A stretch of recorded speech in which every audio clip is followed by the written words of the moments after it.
요한계시록 2장 1절부터 7절까지 말씀. 설교가 한참 있다가 있으리라고 생각하고 늦게 오시는 분들은 잘못 넘겨짚는 것입니다. 예수님이 언제 오실지 알 수 없는 것처럼 예배 순서가 어떻게 될지 사람은 알 수 없습니다. 제가 일부러 그렇게 하는 건 아니에요. 성도님들을 놀래키기 위해서 일부러 그렇게 하는 것은 아니지만 우리는 변화를 시도할 필요가 있습니다. 여러분이 셀 모임을 하실 때에도 늘 평소에 하던 대로 밥국 김치 순서로 하지 말고 변화를 시도하는 것이 더 효과적인 예배를 가능하게 할 수 있습니다. 그러니까 사람은 자기의 강한 것을 최대화할 수 있어야 됩니다. 강한 것. 대부분의 사람들이 오른손잡이지 않습니까? 복서들도 오른손잡이, 또 태권도 선수들도 오른발잡이가 많지요. 그러니까 자기의 오른발과 오른손이 더 강한 것이기 때문에 사람이 권투 선수가 서는 자세를 보면 오른손잡이인지 왼손잡이인지를 알 수 있다고 하죠. 왜냐하면 자기가 강한 쪽을 쓸 수 있는 자세로 선다는 것입니다. 그런데 셀 모임을 하든 성경 공부를 가르치든 간에 결국은 가르치는 사람, 인도하는 사람이 강한 부분을 최대한 사용할 수 있는 쪽으로 해야 됩니다. 그러니까 찬양의 은사가 있는 사람은 찬양을 최대한 활용해서 은혜로운 모임을 가질 수 있도록, 또 어떤 사람은 제자 훈련의 은사가 있는 사람은 그 제자 훈련, 자기가 잘하는 부분을 최대한 사용해서 모임을 성공적으로 이끌 수 있도록, 사람마다 자기가 할 수 있는 일이 다릅니다. 모든 사람이 다 똑같이 할 수 있는 게 아니에요. 제가 신학교를 다닐 때 같이 다니던 어느 한국 학생이, 저보다도 연세가 많은 분인데, 그분이 한 번은 저에게 던지는 말로 전도사님은 이 설교가 강하지만 자기는 제자 훈련이 강하다, 이런 말을 하는 것입니다. 제가 뭐라고 말한 것도 아닌데, 제가 뭐라고 말한 것도 아닌데 본인이 전도사님은 설교가 강하지만 자기는 제자 훈련이 강하다는 걸 누가 뭘 했습니까? 그러니까 본인은 그걸 확인하려고 하는 거예요. 그래서 자기는 자기가 강한 방식으로 목회를 하겠다라는 말을 하는 것인데, 맞지요? 맞아요. 제자 훈련에 은사가 있는 사람은 그 방법으로 목회를 하면 얼마든지 성공적인 목회를 할 수 있습니다. 제자 훈련에 은사가 있는 사람이 남이 하는 방식을 흉내내려고 하면 그건 본인도 은혜롭지 않고 성도들도 은혜롭지 않습니다. 그러니까 자기가 잘하는 방법대로 하면 됩니다. 반드시 한 가지 방법만이 있는 게 아니에요. 모든 사람이 베드로를 흉내낼 수 없고, 베드로가 바울을 흉내낼 수 없고, 또 우리가 예수님을 흉내내는 것은 예수님의 성품과 예수님의 정신을 흉내내는 것이지, 예수님의 은사를 흉내내는 것은 아마 대부분의 사람에게는 불가능한 일일 겁니다. 여러분 중에 최근에 물 위를 걸어본 적이 있는 분은 손들어 보세요. 우리가 아무리 예수님을 본받으려고 하지만 예수님처럼 물 위를 걷는다든가 죽었다가 살아나는 그것은 아무나 할 수 있는 게 아니에요. 그러니까 예수님을 본받는다는 것도 그것이 이제 우리가 할 수 있는 범위 안에서 하는 것이지, 예수님을 흉내낸다고 우리가 예수님처럼 모세와 엘리야와 산 위에 올라가서 대화를 나눌 수 있는 건 아니에요. 그러니까 제가 말씀드리고자 하는 것은 이 성공적인 결과를 얻기 위해서 우리가 우리의 strength, 우리의 강한 면을 최대한 사용하는 법을 배워야 된다는 것을 말씀드리는 것입니다. 나는 이것을 통해서 나는 예배 분위기를 이런 식으로 은혜롭게 인도할 수 있다고 믿으면 그 방법대로 하면 됩니다. 때로는 사람들의 요구하는 것과 다를 수 있습니다. 목사님, 집사님, 권사님, 나는 이렇게 했으면 좋겠어요.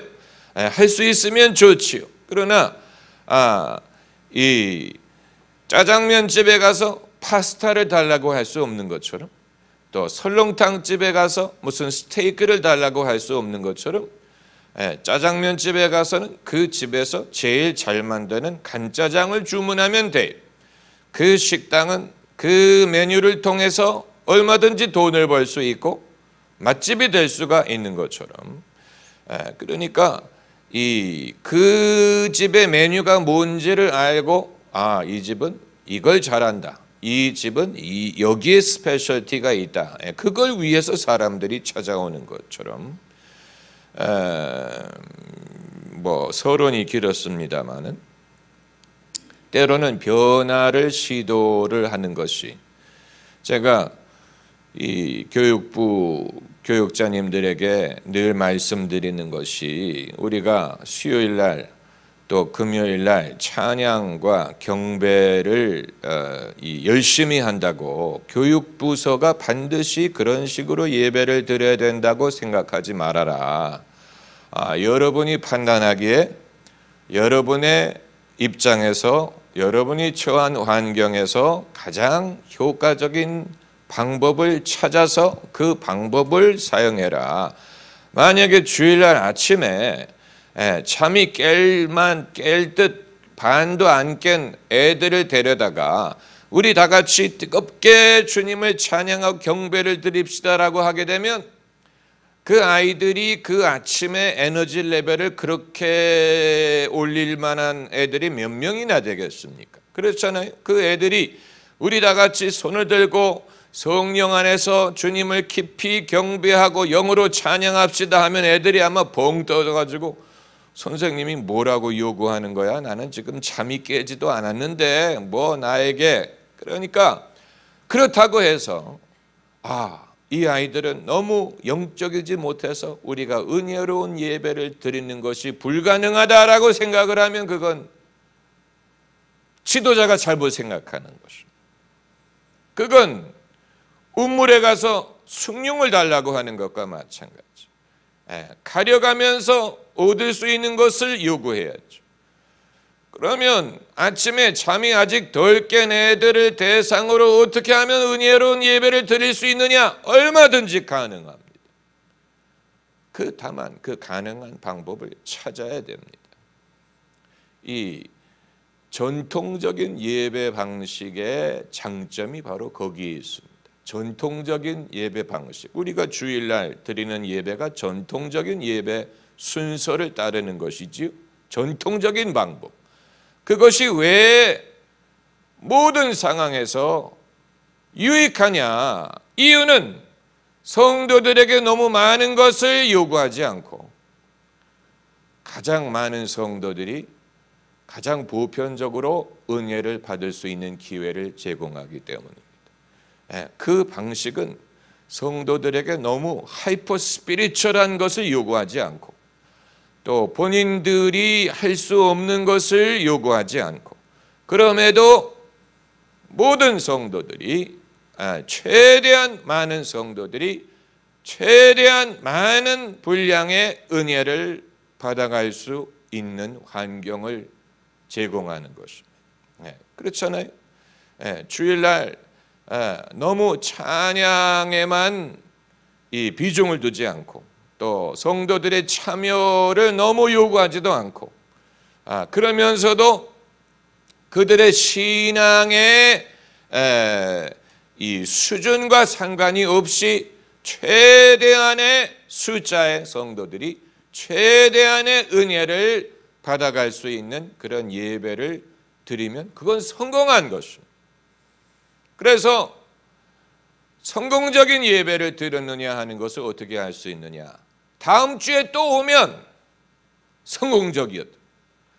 은혜가 됐으니까 다음 주에 또 오는. 그리고 올 때 친구를 데리고 오면 그건 뭐 아주 성공적인. 그런 식으로 우리가 사람들이 얼마만큼 진전이 이루어지고 있는가를 파악을 해야지. 그게 아니고 어떤 무슨 희한한 것을 요구하기 시작하면 얘들이 순교할 준비가 됐을까? 자기 십자가를 지고 있는가? 이런 아주 엉뚱한 것을 요구하게 되면 그건 여러분 평생 교회를 다닌 사람도 자기 십자가를 지는 것은 어려운 건 마찬가지.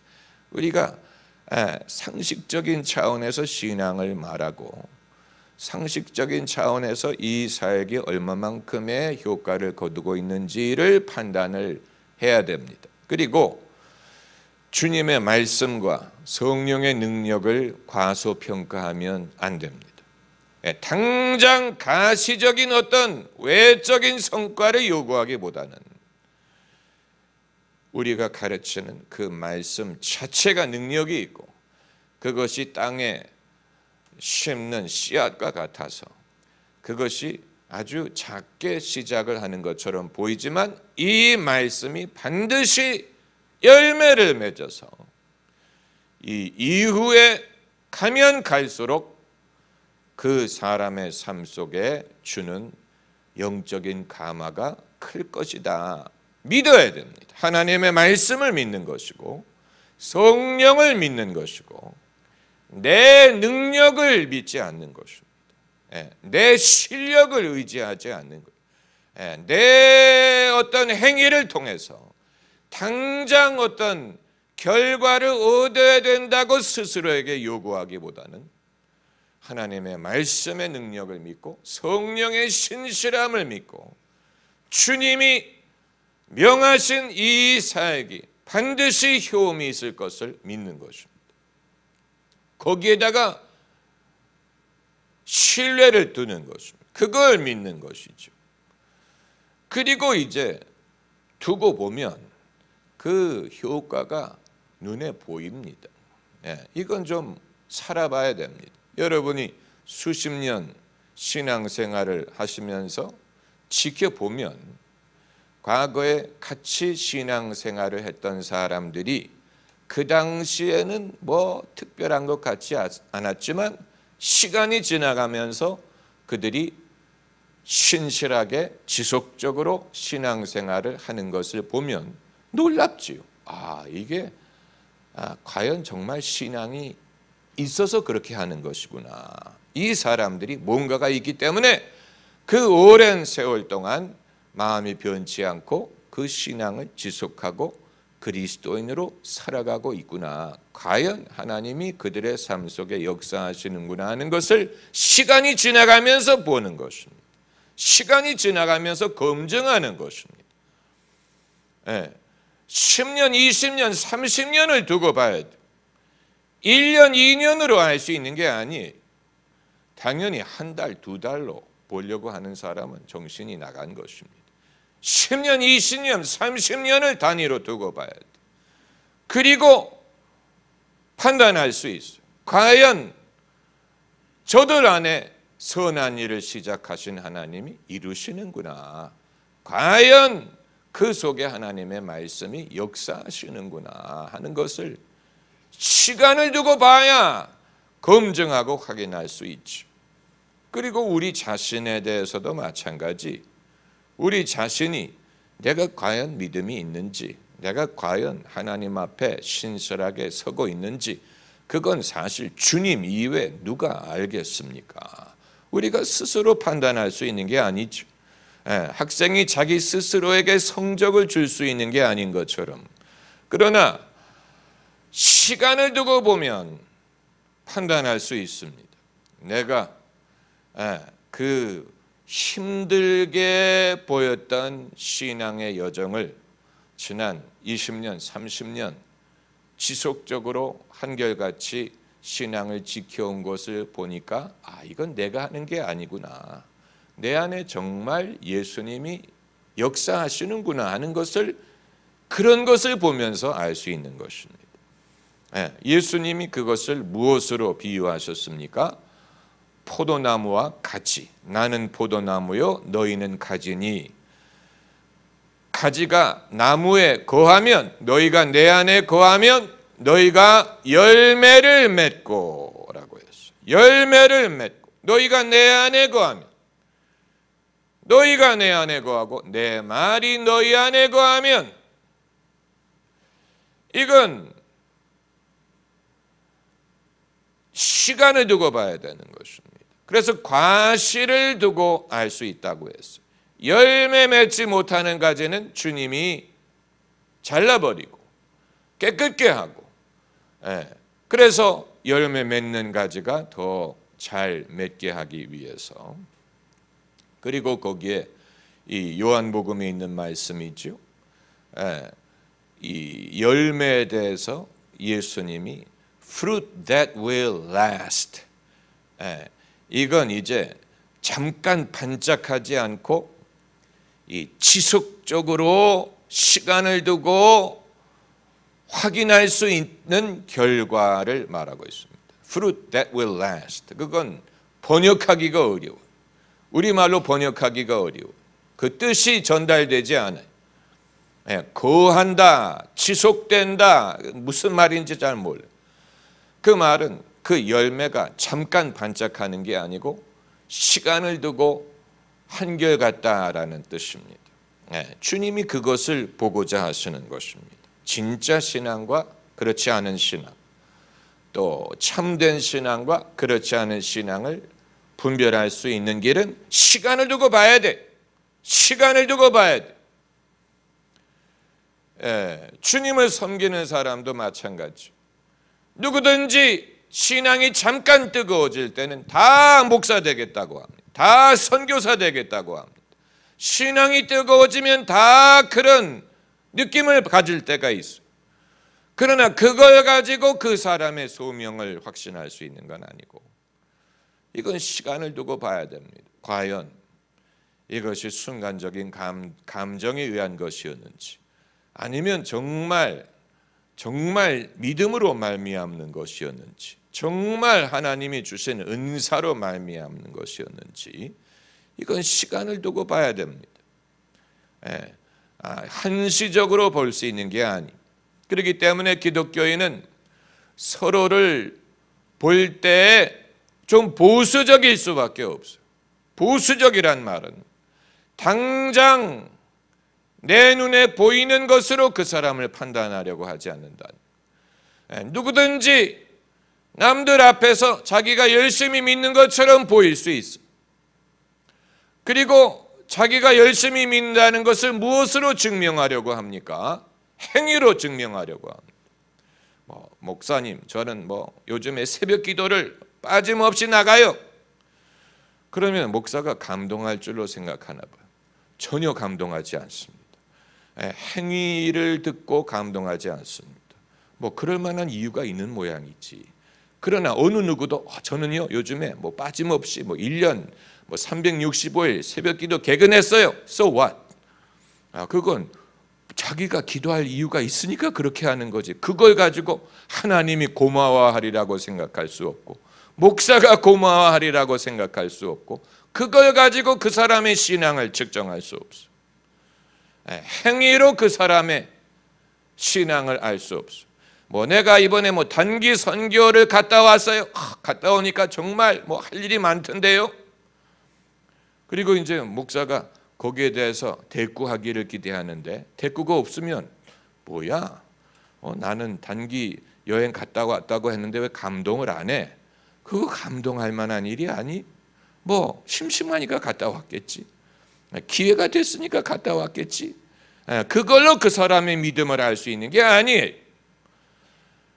그러나 그 사람의 진짜 믿음을 알 수 있는 것은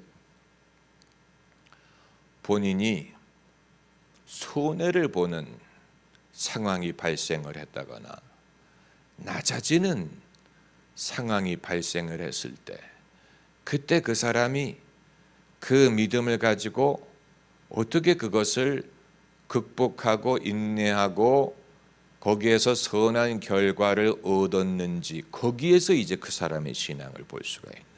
그건 행위와는 좀 다른 거예요. 자기가 뭐 열정이 있어가지고 내가 뭘 했다, 뭐 나를 뭘 한다, 나는 무슨 봉사를 한다, 이걸로 알 수 없지만 그 사람이 힘든 일을 당했을 때, 어려운 일을 당했을 때, 낮아졌을 때, 그때 그런 상황에서 믿음이 그 사람의 삶에 어떤 역할을 했는지를 보고, 그걸 보고 그 사람의 됨됨이를 알 수가 있고 그 사람의 믿음의 진실함을 알 수가 있는 것입니다.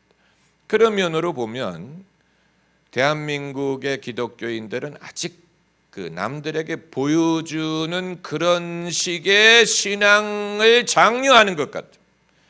그래서 운동선수들이 시합에서 이긴다거나 골을 넣을 때 그때 이제 예수 그리스도께 영광을 돌린다고 하죠. 이기면 예수님께 이 영광을 돌린다 그래요.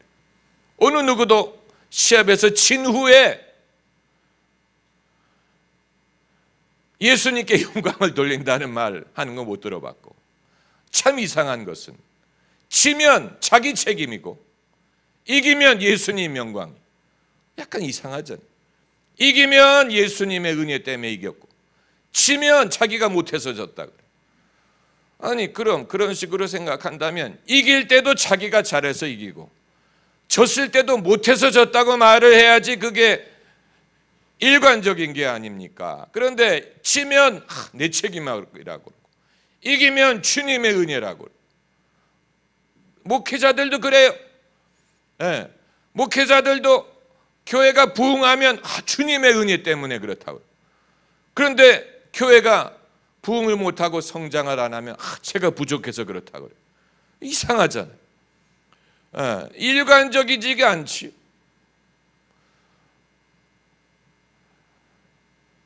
그건 주님에 대해서도 약간 좀 이상하게 생각하는 것입니다.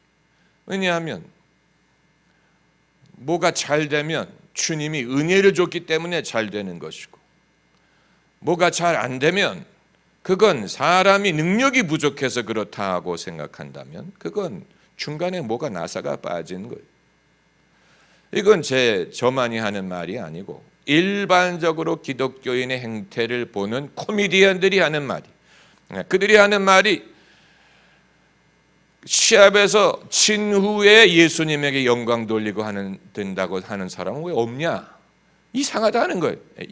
이긴 마치 예수님이 사람이 이기고 성공을 해야만 영광을 받으시는 것처럼 생각한다는 거예요. 사람이 이기고 성공을 하면 예수님이 영광을 받으실 만한 일이고, 그러지 못하면 예수님이 이거 너 때문이야, 이거 네가 부족해서 그래, 나는 은혜를 줬는데 네가 부족해서, 예수님이 그렇게 하시리라고 생각을 하는 것입니까? 그건 예수님에 대해서 오해도 이만저만 오해한 게 아니지. 예수님 무서워서 어떻게 믿겠습니까? 예수님이 이번에 은혜를 줄지 아니면 날 버릴지 알 수 없는 상황이 되는 거야. 그렇잖아. 내가 이번에 승부차기를 할 때 주님이 영광을 받으실지 아니면 내가 욕을 먹을지 모르는 거예요. 굉장히 위험한 상황이 되는. 내가 이거 골을 넣어야지 주님이 영광을 받으실 텐데, 그러지 않으면 나만 욕을 먹을 텐데, 아주 이상한 상황이 되는 거지. 이상한, 그냥 골을 넣어도 제대로 기뻐하지도 못해. 주님께 영광을 돌려야 되기 때문에. 그리고 실패하면 자기만 창피하고. 우리가 좀 이런 멘탈리티에서 해방이 돼서 골을 넣으면 이건 내가 그동안의 연습을 잘하고 명수가 됐기 때문에 그 성과를 보는구나. 못 넣으면 내가 아직도 좀 더 단련해야 되겠구나, 내가 아직도 실력이 부족하고 실전 경험이 부족하구나. 좀 이런 식으로 합리적이고 어떤 발전의 여지가 있는 식으로 생각하려고 하지 않고 자꾸 모든 걸 요행으로 해석을 하려고 하는, 하나님이 은혜를 줘서 넣었다, 골을 넣었다, 그럼 어떻게 하면 요 다음번에도 은혜를 얻을 수 있습니까? 그렇잖아요. 요 다음번에 슈팅을 할 때 어떻게 하면 은혜를 얻을 수 있습니까? 아주 불확실해지는 것. 골을 넣는 것이 더 이상 어떤 축구 선수의 실력과는 상관이 없는 요행의 영적인 현상이 된다고 생각할 수 없죠. 제가 무슨 말씀을 드리는지 이해를 하실 것입니다. 이해를 못하시면 할 수 없고, 우리가 그만큼 생각이 이 현대인처럼 보이지만 신앙을 적용하는 부분에 있어서는 상당히 비상식적이고 비합리적일 때가 있다는 말씀을 드리는 것입니다. 그것이 어떤 우리가 주님으로부터 기대할 수 있는 것에 대해서도 예측을 불허하게 만드는 것입니다. 주님이 은혜를 주실지, 주님의 기분에 좌우가 되는 것인지, 운에 좌우되는 것인지, 가늠할 수가 없는, 요 다음번에 내가 골을 넣을지 못 넣을지도 알 수가 없는 상황이 돼버리는 거예요. 무슨 말인지 아시겠습니까? 그러니까 사람이 너무 자기가 중요성을 부여하는 일에 대해서 직접적으로 이게 주님이 하셨다느니 뭐 이런 식으로 해석을 하는 것이 그렇게 현명하지 않을 수 있다는 것을 보여주는 것입니다. 너무 직접적으로 이 합격을 하면 할렐루야고 불합격을 하면 놀렐루야고 그런 식으로 주님의 역사를 우리가 가늠할 수 있다고 생각하면 안 돼. 주님이 그런 식으로 내가 이번 해는 너에게 은혜를 줘서 합격을 할 거야. 근데 다음에는 안 줄 거야. 뭐 이런 식으로 하시는 분이라고는 보지 않고, 그럼 왜 누구는 합격을 하고 누구는 불합격을 하냐? 공부를 열심히 한 놈은 합격을 하고 안 한 놈은 못한 준비가 좀 덜 됐겠지요. 그게 훨씬 더 합리적이지 않습니까? 그리고 이 다음에 어떻게 하면 되는지를 알 수 있게 하지 않습니까? 이 다음에 내가 좀 더 실력을 쌓으면 되겠구나. 내가 좀 더 부족한 부분을 채우면 되겠구나. 이 다음에 내가 어떻게 하면 될지 알 수 있는 방법이 그것이 합리적이지 않습니까? 그러니까 당연히 좋은 일이 있으면 하나님께 감사하고 어려운 일이 있으면 기도를 해야 되지만 너무 직접적으로 주님이 하셨어요 라는 식으로 해석하지 말라는 그런 이름의 책도 있던데, 주님이 하셨어요. 그건 이제 본인이 좋은 성과를 얻은 후에 주님이 하셨어요 라고 말하는 것인데, 그건 그런 비슷한 성과를 얻지 못한 사람에게는 시험이 될 수 있는 말이에요. 왜냐하면 주님이 하지 않았다는 얘기가 되는 것입니다. 왜 저 사람에게는 주님이 그렇게 하고 내게는 주님이 안 하느냐? 주님이 사람을 외모로 판단하느냐? 차별하느냐? 내가 믿음이 부족하냐? 오히려 시험에 들게 하는, 주님이 하셨어요라고 그렇게 쉽게 말할 수 있는 게 아니에요. 사람이 임의로 그렇게 판단할 수 있는 게 아니에요. 임의로 주님이 하셨느니 안 하셨느니를 말할 수 있는 자격이 우리에게 없어요. 그걸 어떻게 알겠어요? 주님이 하셔서 된 것인지 아닌지, 주님이 과연 그런 식으로 모든 일마다 그런 식으로 직접적으로 개입을 하시는지. 그럼 사람의 역할은 어디 가고, 주님이 하셨다고 말한다면 그럼 사람이 노력을 하고 열심히 하고 신실하고 그럴 필요가 없다는 말이 되는 것입니까?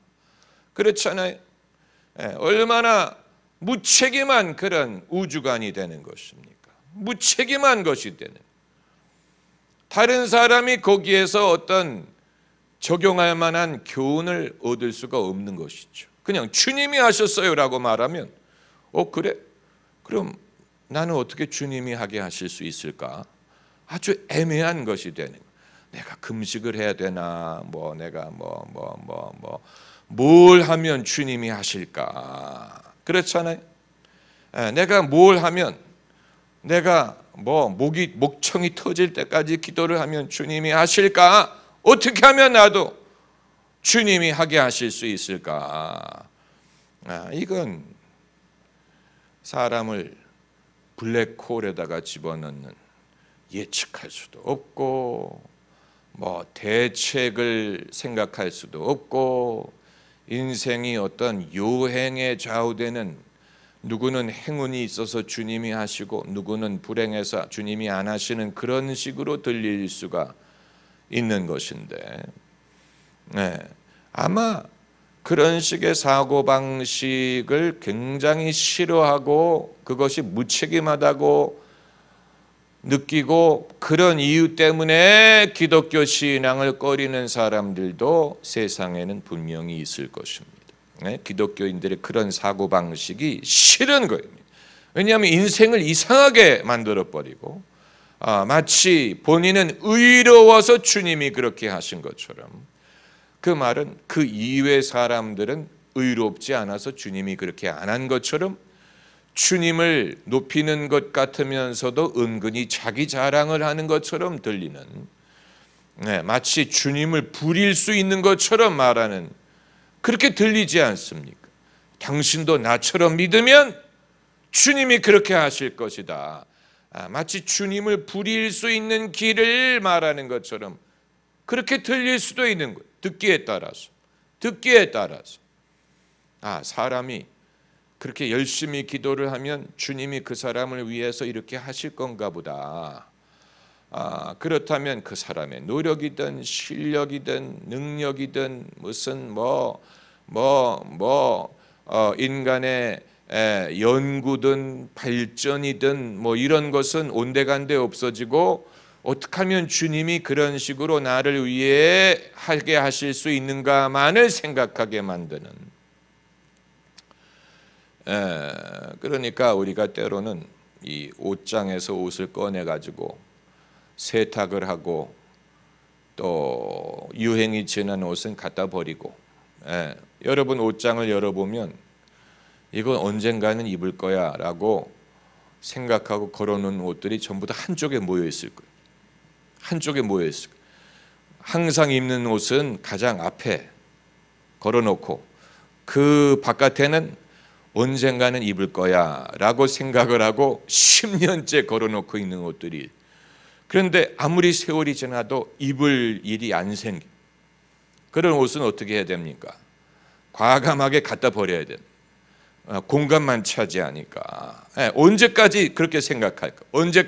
언젠가는 입을 거야. 언젠가는 입을 날이 올 거야. 그런데 거기 어떤 옷이 걸려 있는지도 몰라. 그런데 어떻게 입어? 어떤 옷이 있는지도 모르는데,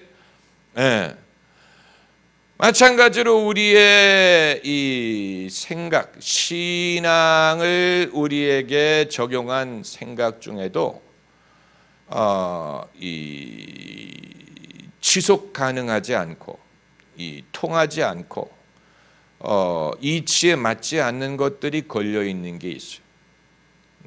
그건 옛날부터 전해 들은 것, 누구에게 전해 들은 것,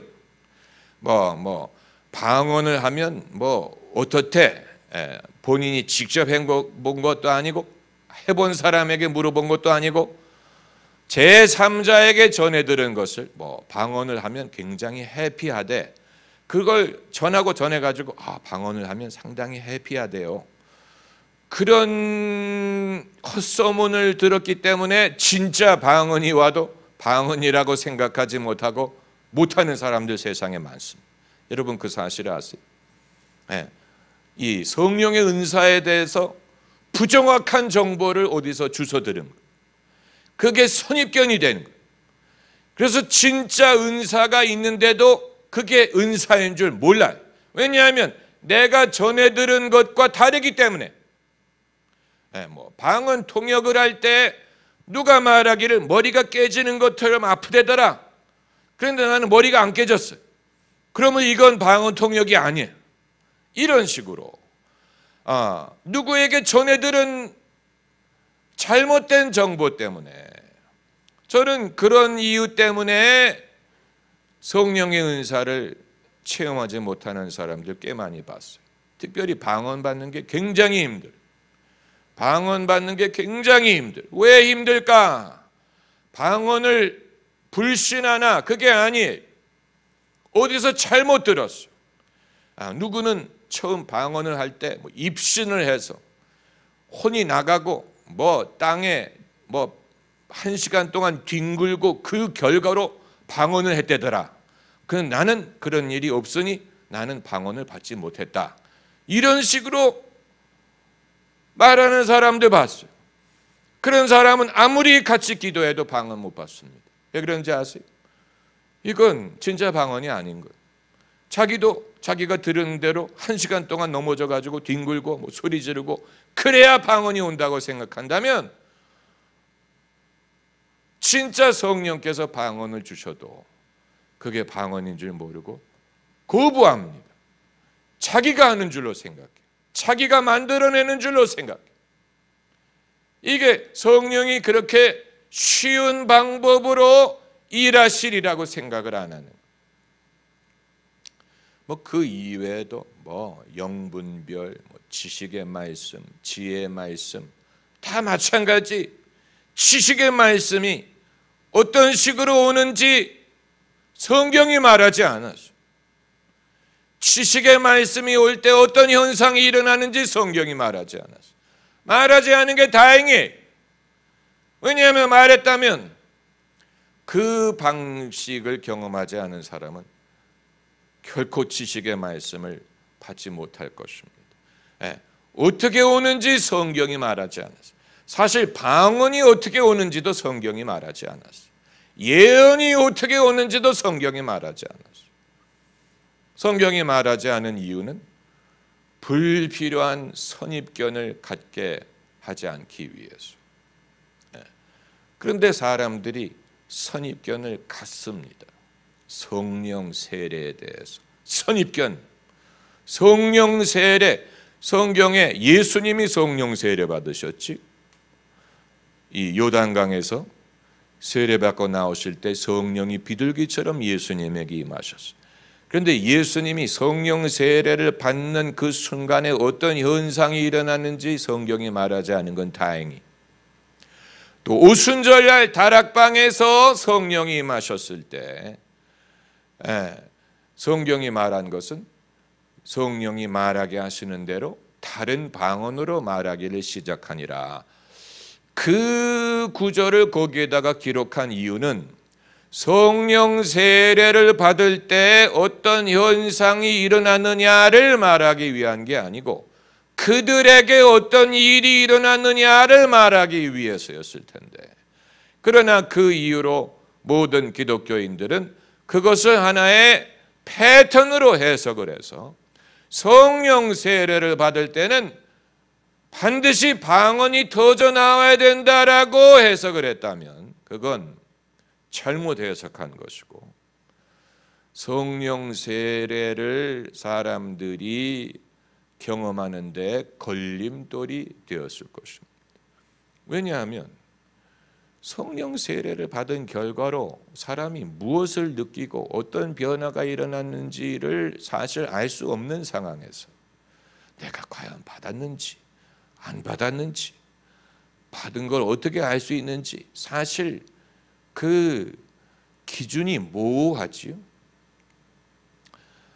그런데 한 가지 성경적인 기준이 있다면 성령 세례를 받은 결과로 그 사람에게 권능이 나타나면 그건 성령 세례 받은 것입니다. 이전에 없었던 영적인 권능이 나타난, 그게 예수님이 하신 말씀대로이기 때문에 성령이 너희에게 임하시면 너희가 권능을 받고 내 증인이 되리라.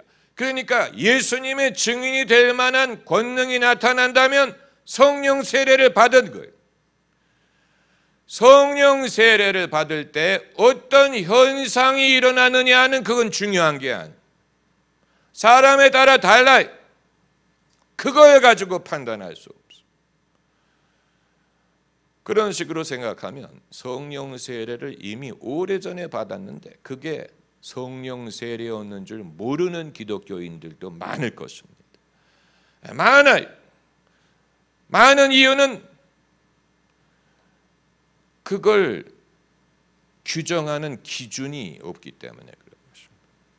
어떤 기준을 가지고 그게 성령 세례였어라고 말하기가 어렵기 때문에 그런 것입니다. 성령은 바람 같은 분이신데 바람이 어디서 오고 어디로 가는지 우리가 알지 못하는데 사실 사람이 성령으로 거듭나는 것, 성령 세례를 받는 것도 언제 어디에서 몇 월, 며칠, 몇 시에 일어났다고 말할 수 있는 게 아니에요. 구원파가 이단인 이유가 바로 거기에 있어. 구원파는 너 구원 받았냐? 받았다. 언제 받았냐? 몇 월, 몇 년, 몇 월, 며칠, 몇 시에 받았다라고 분명히 말할 수 없으면 구원 아니라고 그들은 말은. 이상한 거예요. 하나님이 하시는 일을 아주 왜곡되게 배타적으로 좁게 해석하는 것이죠. 사람이 회심하는 방법, 거듭나는 방법은 굉장히 다양합니다. 굉장히 다양해요. 한 가지만 있는 게 아니. 기독교인들의 약간 못된 마음, 이건 그냥 미련한 게 아니고 못된 거예요. 자기가 경험한 식으로 하지 않으면 아니라고 주장하는 아주 못된 그런 인간성, 못된 생각, 자기를 기준으로 삼는. 아마 구원파를 만든 사람들도 그런 식으로 생각했을 거예요. 내가 이런 식으로 경험을 했기 때문에 너희도 그렇게 해야 된다. 그걸 받아들이는 사람들이 미련한 거죠. 그걸 믿는 게 미련한 거예요. 그러나 기독교인들은 양처럼 모르기 때문에 그런 식으로 받아들이는 것을 이해할 수 있다고 하더라도 그들을 그렇게 잘못 인도하는 사람들이 잘못이 큰 것이고 사람들을 오도하는 것이기 때문에 그러므로 성경 말씀에 가르치는 자는 적게 하라. 아무나 가르치려고 하지 말고 가르치는 자는 적은 게 좋다. 이런 말씀이 있는 이유가 바로 거기. 왜냐하면 남들을 가르치려다가 오도하는 사람들이 하도 많기 때문에 신앙적인 부분에 더욱 그렇습니다. 신앙적인 부분. 여러분 누가 정말 위험한 신앙인인지 아세요? 은혜 받았다라고 주장하는 사람이 제일 위험합니다. 위험합니다. 은혜 받았다라고 주장하는 사람들이 주로 남들을 그릇된 길로 인도합니다. 은혜 받았다고 예수님을 봤다고 주장하는 사람, 화끈한 은혜 받았다라고 주장하는 사람들이 그걸 미천 삼아 가지고 남들을 가르치려고 하면 100이면 100은 아닐지라도 99는 실족합니다. 왜냐하면 본인이 아무리 화끈한 은혜를 받았다고 하더라도 이 성경 말씀을 기준으로 가르쳐야지 그게 아니고 자신의 주관적인 경험을 미천으로 가르치려고 하게 되면 당연히 모든 사람이 실족합니다. 그런 사람이 위험한 이유가 바로 거기 있습니다. 제가 LA에서 섬기던 LA 등대교회에 이 시한부 종말론이 침투하게 된 계기가 그거예요. 제가 데리고 온 사람이 아니고 다른 전도사님이 외부에서 누구를 데리고 왔어요. 소위 은혜 받았다고 하는 사람을 데리고, 집사님을 데리고 왔어요. 본인이 은혜를 받았다고 주장을 했어요. 예수님의 재림에 대한 계시를 받았다고 주장을 하고 그 하는 말을 들어보면 신기한 말 많이 해. 무슨 천사의 나팔 소리가 들린다느니 무슨 하늘에서 비가 내린다느니 무슨 향내가 난다느니 성령이 임하시면 향기가 난다느니 신기한 말은 다 해. 그러면서 이제 이 신학교를 다니고 신학을 전공하고 목회자가 되려고 준비하고 있는 이제 그 몇 명의 전도사들을 미혹하기 시작하면서 그 전도사들이 그 영향을 받았을 게 아닙니까? 그래서 그 받은 영향을 그대로 학생들에게 가르치기 시작합니다. 그러면서 감수성이 예민한 이 학생들이 그걸 그대로 받아들이기 시작합니다. 그래가지고 이 학생들이, 중고등학생들이 기도를 할 때 뭐 별의별 일도 아니, 뭐 전도사님이 손을 펴고 내 손 위에 서 있는 천사가 보이느냐, 안 보이는 애들은 죄가 많아서 그렇다, 뭐 그러니까 애들이 막 통곡을 하면서 회개를 하는 거예요. 그거 보려고. 자기는 회개를 안 했다고 하니까 애들이 그대로 받아들이고 뭐 통곡을 하고 회개를 하고 뭐 난리가 난. 그런데 사실은 그 모든 것이 그게 성령이 아니었고 미혹이었고 그들의 가르치는 바가 전부 다 가짜였고 그들의 예언은 다 가짜였어요. 다 거짓으로 드러났어요. 예수님이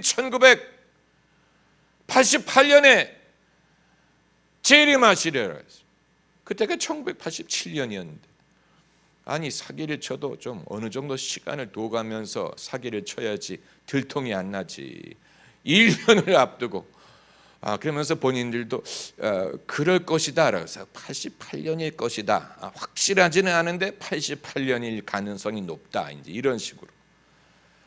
그러니까 88년이 오고 가고 그게 예수님이 오시지 않으니까 결국은 다 가짜라는 게 들통이 나고 당연히 그 전도사들은 교회에서 사임을 하고 근데 본인들이 사임하는 거야 상관이 없는데 거기에 빠졌던 학생들이 이제 혼동에 빠진 거. 그럼 우리가 그렇게 열심히 기도하고 회개한 것이 무엇이었다는 말이냐? 그게 거짓이었다는 말이냐? 과연 이게 하나님이 계시는 거냐? 예수님이 진짜냐? 엄청난 혼동에 빠진 거예요, 이 학생들이. 그런데 그 와중에서도 등대와 같이 우뚝 서서 이것은 거짓된 거고 잘못된 것이라는 말을 줄기차게 하는 사람은 저밖에 없었어요. 그것 때문에 엄청나게 딸을 받았어요. 저분은 그 신앙이 없어서 그렇다느니 뭐 눈에 가시 같은 존재였어요. 저는. 그런데 이제 그 당시에 제가 가장 아쉽게 생각했던 것은 그런 혼동이 벌어지는 와중에서 담임 목사님이 영적인 리더십을 발휘하지 못했다는. 담임 목사님이 교통정리를 하지 않았어요. 그냥 방치했어요. 왜 방치했는지 아세요? 그렇게라도 하면 학생들이 열심히 믿지 않을까 하는 그런 생각으로 방치했어요. 저는 거기에 그분의 가장 큰 실수가 있었다고 봐요. 그러니까 본인도 아마 시한부 종말론을 신봉했었던 것 같아요. 비밀리에. 그렇기 때문에 그것을 간접적으로 응원했던 것 같아요. 그러니까 영적인 분별력을 갖고 있지 못했다는 얘기죠. 여러분, 영적인 리더가 되려고 하는 사람이 반드시 가져야 되는 은사는 분별의 은사. 분별할 수 있어야 돼요. 분별력을 발휘해야 돼요. 영적인 분별력. 아니면 아니요라고 말할 수 있어야 되는데 근데 그게 어려워요. 아니요라는 말을 하는 게 어려워요. 신앙적인 분위기에서 어려워요. 왜냐하면 믿음이 없는 것처럼 보이기, 남의 열정에 초치는 것처럼 보이기 때문에 어려워요. 그리고 사람들끼리 의가 상해. 어느 누구도 교회 와서 사람들과 의가 상하는 것을 원하는 사람은 없어요. 다 교회 와서 다 뭐 형제요, 자매요, 동지요, 뭐 서로 부둥켜 안고 뭐 축복하고 뭐 좋은 말만 하기를 원하지. 교회 와서 이건 아니에요, 이건 잘못됐습니다, 그건 성령이 아니에요, 그렇게 하지 마세요, 그 기도에 가지 마세요 라고 말하기를 좋아하는 사람은 아무도 없어요. 그렇기 때문에 대다수의 기독교인들이 분별을 하지 못하는 거예요. 남과 화합하는 것이 분별하는 것보다 더 중요하다고 생각합니다. 그게 성도의 교제가 아닙니까? 그게 기독교인의 사랑이 아닙니까? 그런 식으로 사랑하다가 같이 지옥에 갑니다. 그런 식으로 사랑하려다가 같이 지옥에 가요. 그건 기독교 사랑이 아니에요.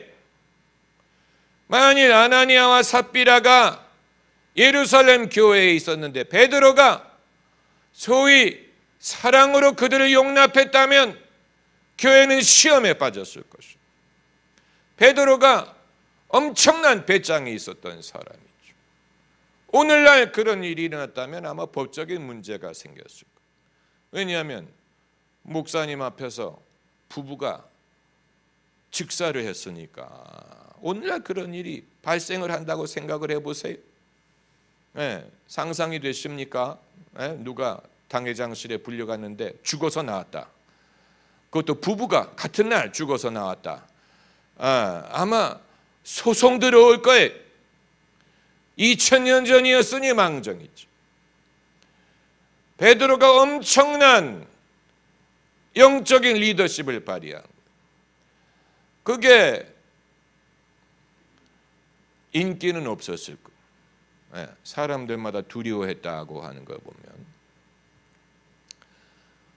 그러니까 우리가 그저 모든 걸 그냥 사랑으로 덕으로 덮고 이렇게 하면 그게 기독교인의 사랑이라고 생각하는 것은 그건 잘못하는 것이고,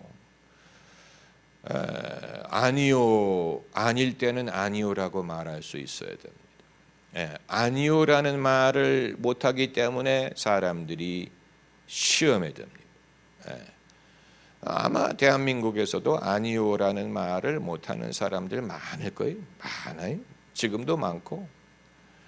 아니요라는 말을 제때 했더라면 이렇게까지 교회가 신망을 잃지 않았을 텐데, 그 권위에 눌려가지고 아니요라는 말을 못하죠.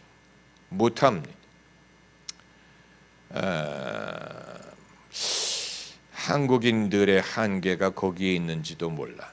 한국인들의 정서적인 한계. 우리가 너무 착해, 너무 순해, 너무 순에 빠져가지고 결정적인 결단을 내려야 될 때 그걸 못하는 게 아닌가 하는 생각이 들 때가 있어요. 너무 착해 빠져가지고, 순에 빠져가지고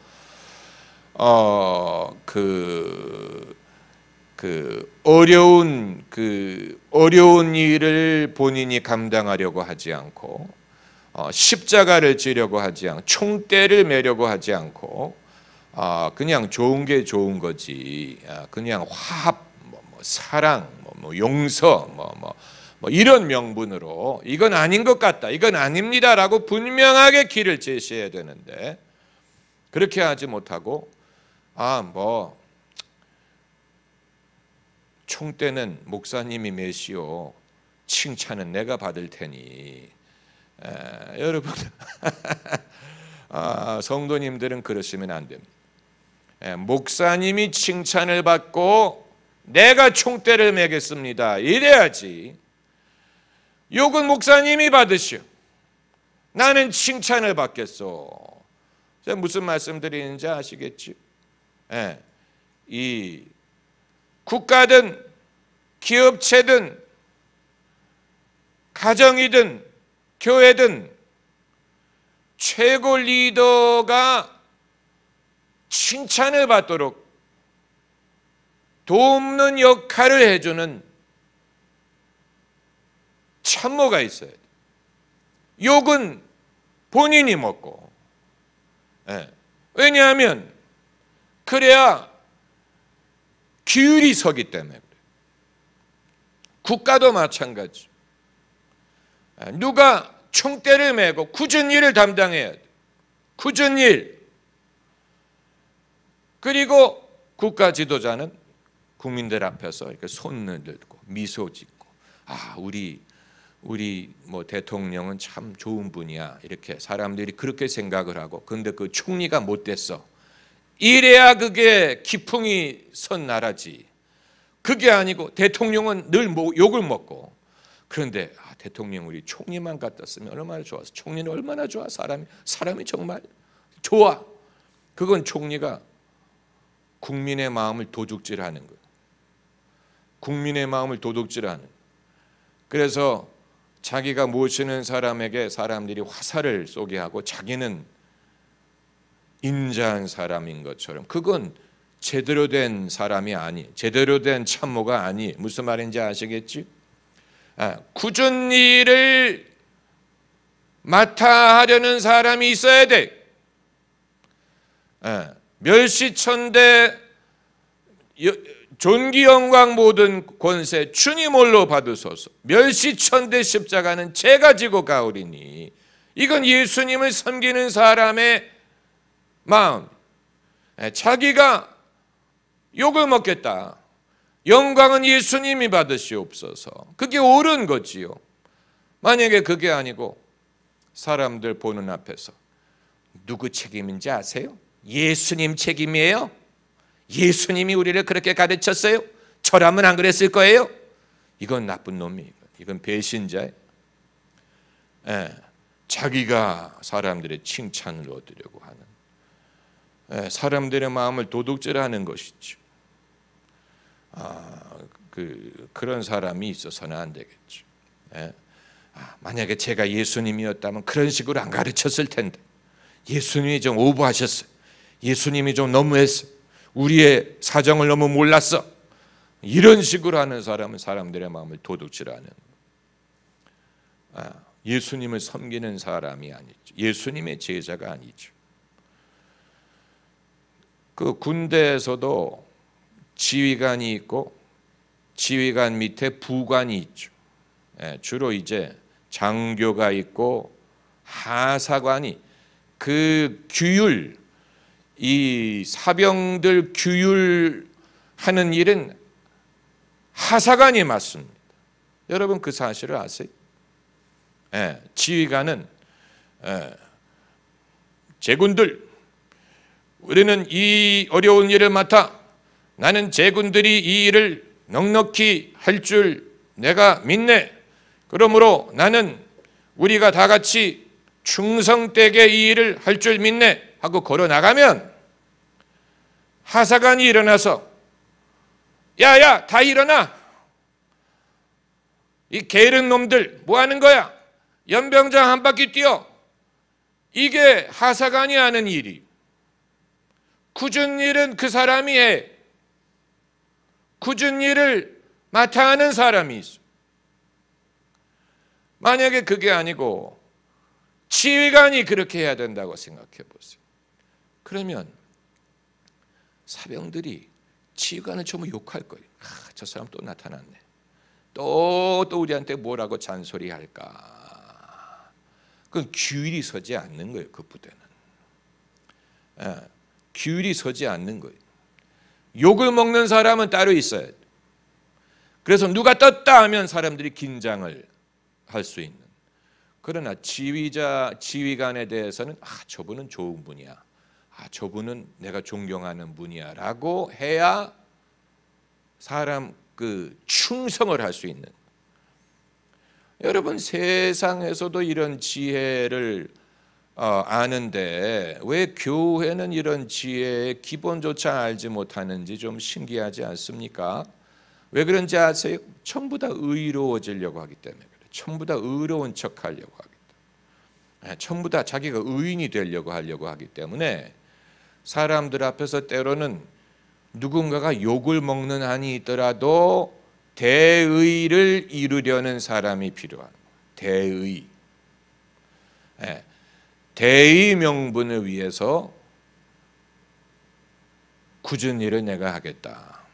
사람들이 원망하려면 나를 원망해라. 원망하려면 나를 원망해라. 그러나 그걸 통해서 대의 명분을 이룰 수 있다면 그 사람이 정말 충성스러운 사람이죠. 그러려면 배짱이 있어야 돼. 배짱. 군대 얘기를 뭐 많이 안 할 수가 없어요. 여러분 그 해병대 로보캅 그 하사관에 대해서 혹시 TV에도 나왔어요. 예, 그 사람은 뭐 항상 그 모자를 눌러 쓰고 얼굴에 전혀 감정 같은 걸 드러내지 않고 걸을 때도 각도 있게 절도 있게 걷고, 그래서 그 별명이 로보캅이 로보캅. 그런데 해병대에 있었던 이 장병들이 제대한 후에 늘 기억하는 사람이 그 사람, 로보캅. 로보캅이 떴다 하면 모두 긴장하는 거예요. 그런 교관이 있기 때문에 해병대가 될 수 있는. 사람들이 좀 두려워하고 어려워하고 그 앞에서는 긴장하고 그래야 규율이 서는 거예요. 무슨 말인지 아시겠죠? 만약에 그 로보캅이 칭찬을 받으려고 했다면 그 역할을 감당하지 못할 거예요. 어떻게 로보캅이 되고 동시에 칭찬을 받겠어요? 그렇지 않습니까? 나는 이 부대원들에게 칭송과 인기를 얻을 거야. 그러면 로보캅이 될 수 없는 거예요. 그러나 그렇게 되면 규율이 무너지죠. 규율이 무너져. 이 리더십이 제대로 서지를 않아.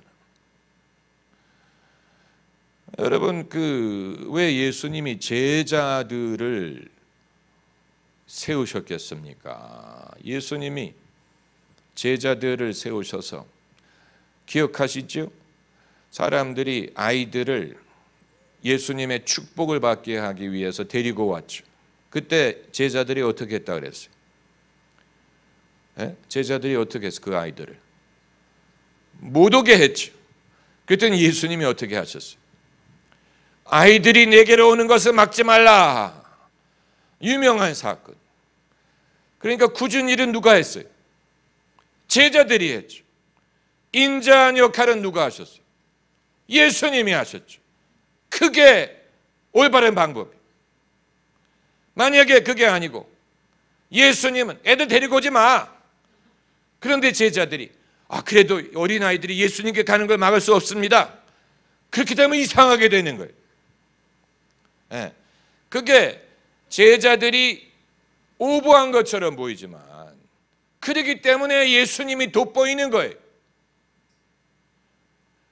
만약에 둘 다 애들을 데리고 오게 하려고 했다면 그러면 이제 예수님이 너무 피곤해지시는 거죠. 제자들이 앞장서서 예수님, 아이들을 주님께 오는 걸 막을 수 없습니다. 축복해 주세요. 그럼 예수님이 알았어. 피곤해 죽겠는데 제자들이라도 그 예수님 랍비 지금 피곤하시다고. 좀 나중에 오시라고. 그럴 때 예수님이 아니야. 애들은 내게 오는 것을 막지 마. 천국은 이와 같은 이들의 것이야. 그래야 사람들이 보고 정말 예수님 대단하셔. 이러면서 규율이 서는 거예요. 그러니까 마치 그 제자들이 뭘 잘못한 것처럼 우리가 생각을 하지만 사실은 그게 올바로 된 조직의 건강한 조직의 모습, 건강한 가정도 마찬가지. 건강한 가정도 애가 공부 안 하고 자든 컴퓨터 게임을 할 때 아빠는 야 이놈아 이렇게 하고 어떻게 너 대학 가려 그래? 너 앞으로 뭐가 되려 그래? 컴퓨터 내가 갖다 버릴 거야. 이럴 때 엄마가 애 좀 그만 잡아요. 아까 공부 열심히 했는데 지금 잠깐 쉬는 거 그걸 내버려 둬요. 이래야 그 가정이 제대로 서는 거예요. 엄마는 좀 아빠는 좀 그 원칙을 강조하고 아빠는 그 질서와 훈계와 이런 것을 강조하고 엄마는 좀 자애롭고 이해를 하고 자식 편에 서고 이래야 가정이 건강하게 유지가 되지. 그게 아니고 아빠도 너 컴퓨터 갖다 버릴 거야. 그런데 엄마가 와서 내가 갖다 버릴게요. 애들이 마음둘 곳이 없어요. 애들이 정신적으로 방황을 해. 그런 집에서는 아동학대가 따로 없어. 아동학대. 반대로 둘 다 아빠도 뭐 공부가 뭐가 중요하니 내가 하고 싶은 거 해라 하고, 엄마도 아예 관심이 없고 마음껏 해, 뭐 자고 싶으면 자고. 그럼 그 집안은 그야말로 뼈대도 안 남고. 무슨 말인지 아시겠지요? 건강한 조직은 이런 항상 긴장과 이게 적당히 균형을 잡아 가야 버틸 수가 있고, 거기서 이제 애들이 배우고, 형님은 무서운데 누님은 자유롭고, 뭐 이래야 이 가정이 이게 버텨갑니다. 무슨 말인지 아시겠죠? 형님은 무서운데 누님도 무서워. 그러면 애들이 정신적인 방황을 해요. 공포감에 질려. 물론 그들이 짜고 그렇게 하는 건 아니에요. 짜고 하는 게 아니에요. 그러나 각자 자기의 역할을 아는 거예요. 자기의 역할을 알고 이게 건강한 거예요. 건강한 균형을 이루는 거. 건강하다라는 말이 이제 그런 데에서 필요한 건강한 균형, 건강한 긴장, 신앙생활에도 건강한, 교회 생활에도 건강한 이 균형이 있어야 돼요. 교회 생활에 건강한. 권사님들은 늘 자애롭고 기도하고 영혼을 사랑하고 뭐 헌신적이고, 장로님들은 그 대의 명분과 또 원칙과 그리고 어른으로서의 리더십과 이게 적당히 잘 균형을 맞춰가야 그 건강한 교회가 되는 거죠. 건강한 교회. 또 어떤 분들은 이렇게 뜨거운 신앙과 또 이 체험적인 신앙, 이 주님에 대한 사랑, 이런 것을 경험하고 그것을 본을 보일 수가 있고, 그러나 모든 사람이 그렇게 하면 그 교회는 약간 신비주의로 가는 교회가 되고, 어떤 성도들은 신앙의 전통과 또 말씀의 균형과 그리고 분별과 이게 건강하게 밸런스를 맞춰줘야 성도들이 올바로 자라날 수가 있는, 이것도 소유하고 저것도 소유하고 이런 면도 갖고 저런 면도 갖고, 그러면서 균형 잡힌 신앙을 가질 수가 있는 것이지. 그게 아니고 어떤 교회는 아예 뭐 권사든 장로든 다 한쪽으로 빠진 그런 교회들이 있습니다. 그런 교회는 나사가 빠진 교회가 돼가지고 같은 그런 칼라가 아닌 사람은 그 교회에서 살아남지를 못하고 그 교회에 적응하지를 못하고 치우치게 됩니다. 교회가 치우칩니다. 교회가 치우치는 것을 막을 수가 없어요.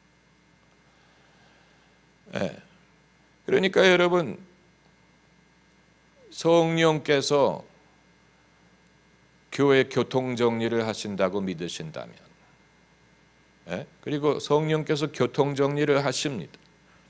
성령께서 하시는 교통정리를 우리가 환영하고 그것이 교회에 충분히 자리를 잡아야 됩니다. 성령이 하시는 교통정리. 성령이 지혜로운 분이. 여러분, 서울의 영락교회가 그 오랜 그 전통과 그 명성과 신망을 이어갈 수 있는 비결은 그 균형을 잡기 때문에 그런 것입니다. 교회가, 영락교회가 장로교회라고 뭐 다 보수적이고 뭐 이런 신앙만 있는 게 아니고 그 중에서도 뭐 뜨거운 성령의 역사를 경험하고 뭐 부흥을 경험하고 기도를 뜨겁게 하는 성도들 많아요. 그러나 그 장로교와 그리고 피난민들의 신앙과 또 인격과 뜨거움을 겸비한 그 신앙의 전통이 교회를 맥락을 유지하는 것입니다. 그게 그냥 거저되는 게 아니에요. 반대로 치우친 교회, 한때는 더 뜨거워 보이죠. 한때는 더 잘 믿는 것처럼 보이지만 세월이 지나고 보면 치우치기 시작한 게 벌써 수십 년 전이고 이제는 돌아올 수 없는 강을 건넜어요. 돌아올 수 어떤 뭐 되돌릴 수 없는 이미 치우친 게 수십 년 전이기 때문에 되돌아올 수가 없어요. 어떤 일반적인 방향을 찾아올 수가 없는 그런 교회들도 있어요. 근데 그 당시에는 더 뜨거워 보이죠. 더 열심히 믿는 것처럼 보였는데, 그러나 그런 건강한 균형을 이루지 못했기 때문에 결국 한 사람에 의해서 좌우되지요. 한 사람의 카리스마에 의해서 좌우가 되고 그 사람이 판단력을 잃어버리면 교회가 한꺼번에 치우치고 기우뚱 할 수밖에 없는 그런 상황이 발생하는 거예요. 여러분, 교회에 대해서 좀 아셔야 돼요. 교회사적인 관점을 가지고 의사가 여러 환자들을 접해보고 그 질병과 치유에 대해서 아는 것처럼 기독교인들도 교회를 떠나서 우리가 신앙생활을 할 수 없기 때문에 교회에 대해서 좀 알아야 됩니다. 교회가 그동안에 어떤 길을 걸어왔고 이런 교회 저런 교회가 그동안에 어떤 공과 과가 있었는지를 알아야 됩니다.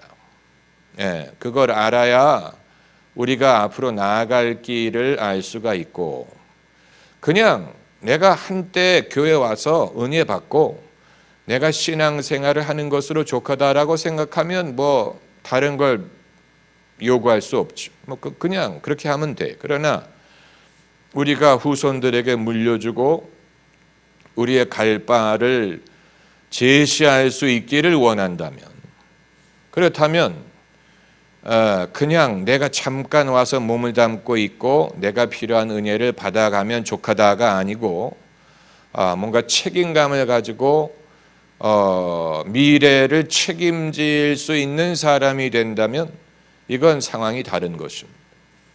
거기에는 상당한 판단력과 분별력과 지혜와 또 경험과 안목과 그리고 영적인 신령한 것을 아는, 신령한 것을 이해하고 하나님이 역사하시는 방법을 익혀야 됩니다. 성령이 역사하시는 방법을 경험해 봄으로써 익혀야 됩니다. 성령은 이렇게 역사하시더라. 성령은 이런 식으로 움직이신다. 이렇게 하시는 게 성령이 하시는 방법이구나. 이걸 익혀야 됩니다. 익혀야 돼요. 젊은 사람도 익힐 수 있어요.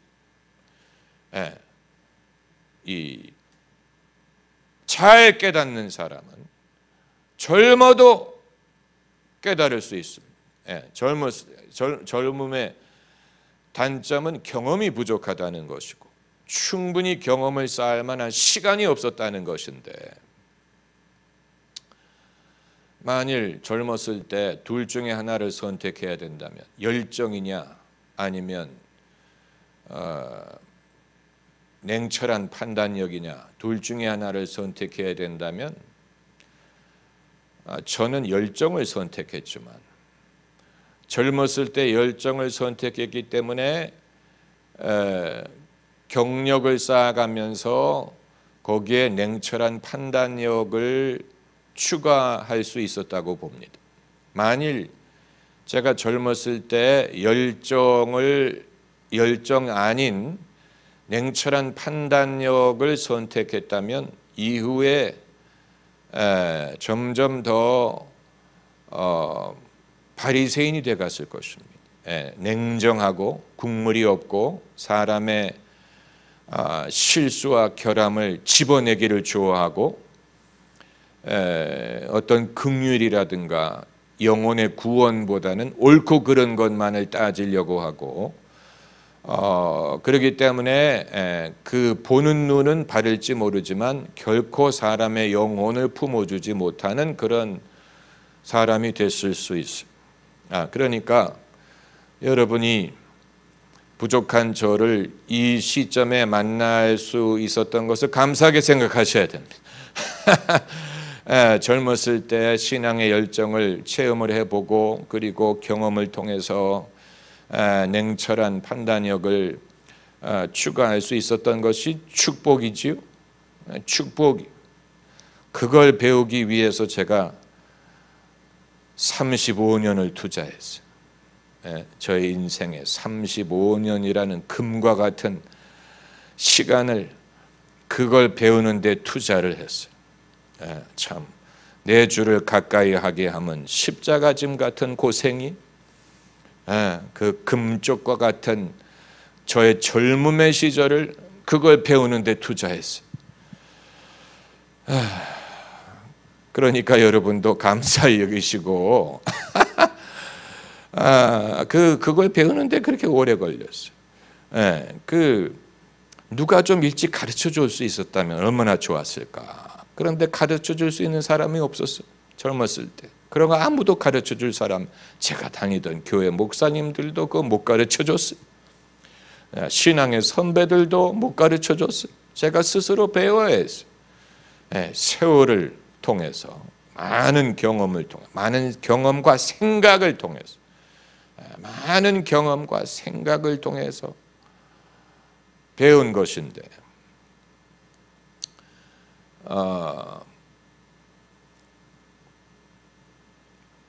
오늘의 주시는 말씀은 다음 주에 하고 9시 반이 다 됐는데 이제 와서 성경을 읽고 이제 오늘의 준비한 말씀을 안 준비해 온 게 아니에요. 제가 여기 벌써 1장, 2장, 3장의 설교 원고가 있어요. 원하시는 분들은 사진을 찍어서 보내드릴 수도 있습니다.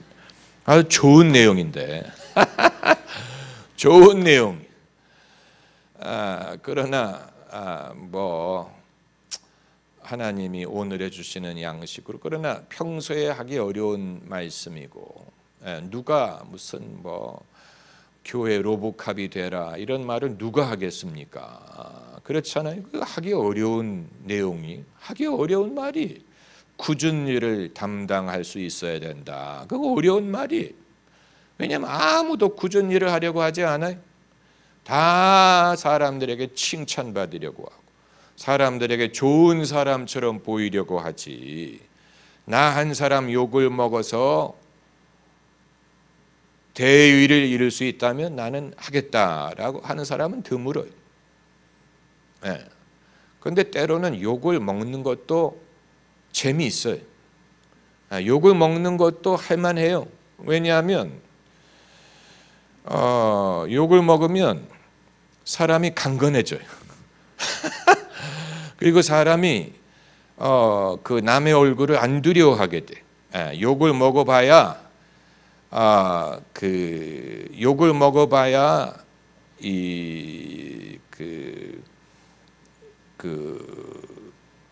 신앙의 강인함을 경험하게 돼. 강인함. 욕을 먹는 사람, 성경에 욕을 먹은 사람들이 간혹 가다가 있습니다. 성경에 찾아보세요. 욕을 먹은 사람들이 누가 있었는지. 욕을 먹은 사람들이 성경에 많죠. 세례 요한 같은 사람 욕을 많이 먹었죠. 엘리야 선지자 사방에서 욕 먹었어요.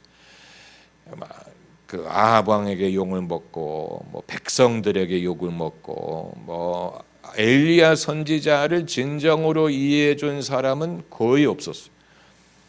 사르밧 과부 정도. 그리고 엘리야가 살려준 아이 정도가 엘리야가 어떤 인물인지 알았지, 그 이외 사람들은 전부 다 엘리야에 대해서 엘리야를 무서워하고 엘리야를 욕했죠. 예, 비판을 많이 했어요. 왕도 그랬고 뭐 백성들도 그랬고, 그리고 선지자들도 욕을 많이 먹었죠. 인기 있는 선지자들은 그건 선지자가 아니에요. 왜냐하면 선지자는 그 사명의 성격상 사람들이 듣기 싫어하는 말을 해야 되기 때문에. 또 신약 성경에서도 바울이 욕을 많이 먹었죠. 베드로는 칭찬을 받았던 것 같아요. 예수님의 수제자였기 때문에. 그런데 바울은 오해를 많이 받고, 바울은 비기독교인들도 싫어하고 기독교인들도 싫어했어요. 바울이 사방에서 욕을 먹었죠. 그럼에도 바울이 바울 될 수 있었던 이유는 그런 와중에서 오직 의인은 믿음으로 말미암아 살리라는 그런 지조가 있었기 때문이죠. 만일 바울이 사람들을, 내가 사람을 좋게 하랴, 주님을 기쁘게 하랴, 사람을 기쁘게 하랴, 사람을 기쁘게 하려고 했다면 바울은 갈라디아서 같은 책을 쓰지 못했을 것입니다. 그 복음의 진리를 지키지 못했을 것입니다. 그 이외에도 욕먹은 사람들 많아요. 교회사를 두고 볼 때도 욕먹은 부흥사들이 욕을 많이 먹습니다. 대중으로부터 오해를 받습니다. 저 사람이 뭐 돈 벌기 위해서 저렇게 하는 거라느니, 무슨 뭐 부흥사들이 전면에서 욕을 먹습니다. 왜냐하면 기독교 하면 사람들이 뭐 빌리그레아 목사님, 무슨 부흥사들을 연상할 정도로 기독교를 대표하는 인물로 생각하기 때문에 기독교를 욕하려고 할 때 그 사람들부터 욕합니다. 뭐 지미 스웨 같은 목사라든가 무슨 뭐 이 전면에 서 있는 간판 역할을 하는 부흥사들은 대부분 욕을 먹어. 왜냐하면 그만큼 타겟이 되기 때문에. 만약에 그 사람들이 나는 욕을 먹고 싶지 않다, 나는 사람들에게 칭찬을 받고 싶다라고 했다면 복음 전하는 일을 하지 않았을까? 복음 전하는 일 대신에 무슨 자선 사업을 했을까?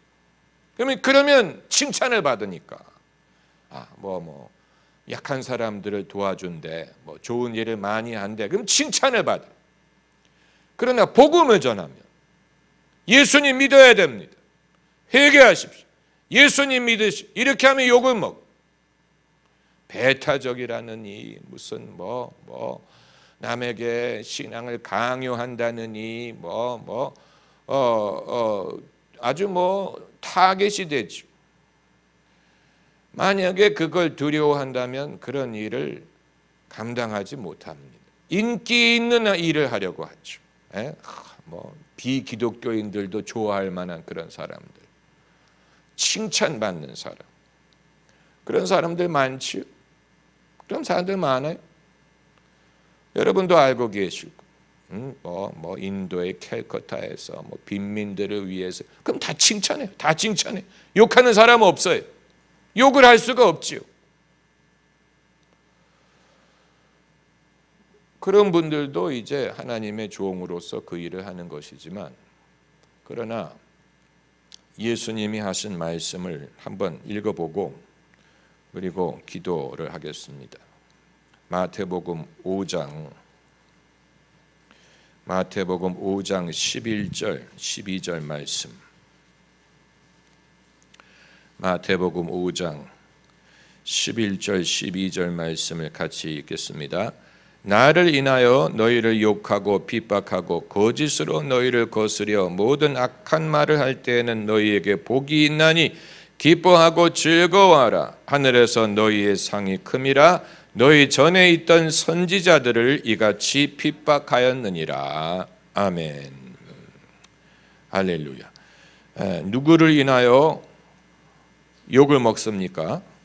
예수님을 인하여 너희를 욕하고 핍박하고 거짓으로 모든 악한 말을 할 때는, 모든 악한 말을 한다 그랬어. 얼마나 무서워요. 그럴 때 너희에게 복이 있나니 기뻐하고 즐거워하라. 하늘에서 너희의 상이 큼이라. 너희 전에 있던 선지자들을 이같이 핍박하였다. 과거에도 하나님의 선지자들은 똑같이 대접을 받았다는 말씀이 되는 것입니다. 할렐루야.